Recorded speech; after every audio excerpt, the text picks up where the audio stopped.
Hey YouTube land, Tyconters there doing another action figure review. Now this is for the Jurassic World Primal Attack Cryolophosaurus. Now I hope I pronounced that right. It's a really cool looking dinosaur. It is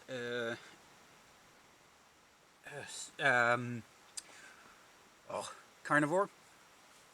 I'm trying to remember the right terminology for it, but it's not a tyrannosaur or tyrannosaurid because I think because it has the 3 fingers instead of 2. But it's kind of similar looking to the Allosaurus. So, but it has this cool crest and kind of fin thing. So, I've already opened it from its packaging, but this is the packaging it comes with. So you have the name of the dinosaur, if you can pronounce it. As they say, Cryolophosaurus, if I pronounce, Cryolophosaurus. I could be butchering the name. Please forgive me if I am. But and flipping around the back, you can see the other dinosaurs, which is a Pteranodon and a Triceratops in the wave. And then it's Primal Attack and its Attack. Alright, if I flip back around, it says it's Sound Strike and Attack a Sonaire on the bottom, and then it just has the same stuff repeated on the back. It has Trashing Action and Head Strike. So, moving the box aside, actually I'll just leave it in the background. And I dropped the dinosaur. Here is the lovely creature itself. Now I have seen reports of people saying that they've had issues with some of the eyes on their ones, especially the off eye, the one that's on the opposite side of the packaging that you can't see, so just be careful on that. So unlike some of the other dinosaurs in this wave, or in this line, it doesn't actually have a jaw attack feature, which is something I really like. I would prefer being able to pose the jaws instead of actually having it, either open and close and stuff like that when you do an action feature. It makes it easier and makes it better for photographing them and doing kind of diorama shots. So articulation wise, it is a little bit hindered, but it is still awesome.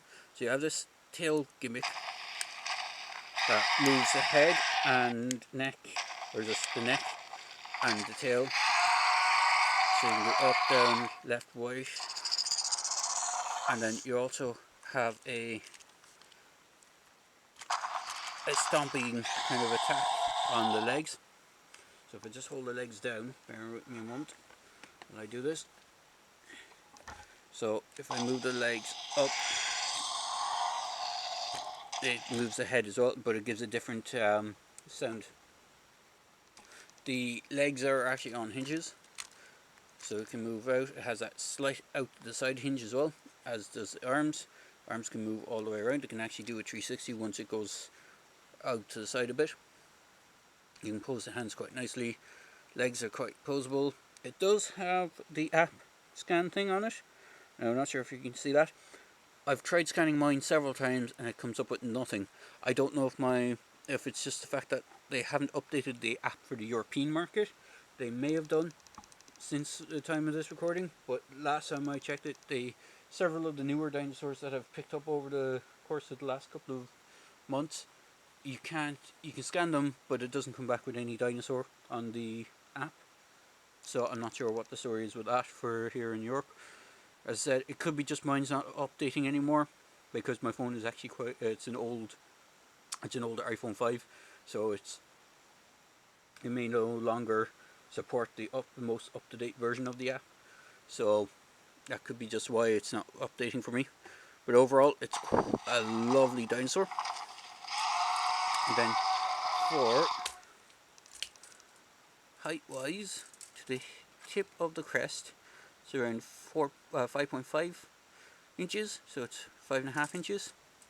And then for lengthwise, I just push it forward slightly. So from the tip of the snout to the tip of the tail is about 13 inches. So there's quite the tail takes up quite a good length, and it is very sensitive.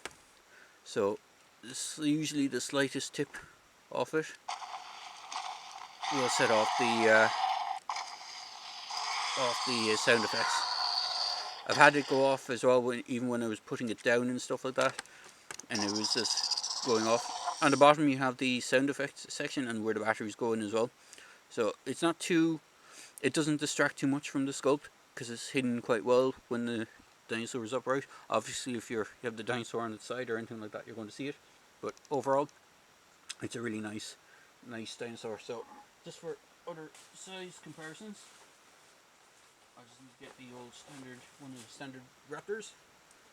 Here is the Destructosaur version of the raptor mold. So you can see the height, and let me see if I have one of the human figures as well. I did bring one over with me, but I'm not sure how easy it is to get to it. There he is.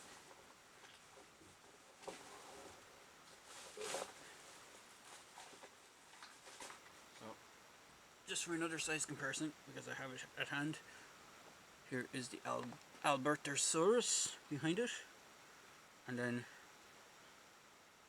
here he is with one of the human scale figures. It's the pilot from the Destructosaur Pteranodon set. So you can see the size. It's a medium size dinosaur.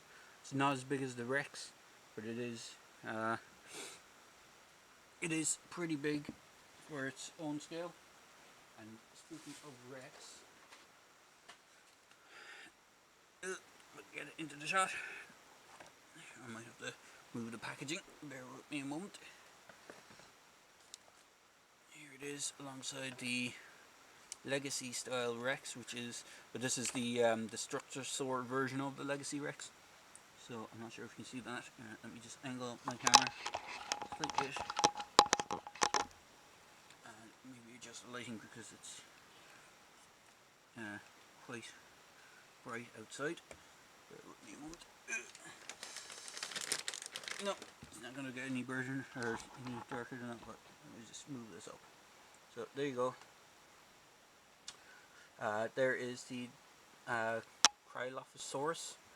I hope I haven't butchered the name of it, with some of the other dinosaurs from the Jurassic World line. So it's not a overly huge dinosaur, but it is bigger than the kind of basic dinosaurs, and it is really nice. So there you go, guys. Hopefully you enjoyed this quick review. I know I haven't been posting a lot of the Jurassic World reviews. I've got a backlog of dinosaurs that I want to go through, and I just haven't got around to reviewing them because other stuff keep popping up, and I want to review them first. So overall, I hope you enjoyed this video review, and as I say in my videos, please feel free to like, comment and subscribe to my channel. Cheers, guys.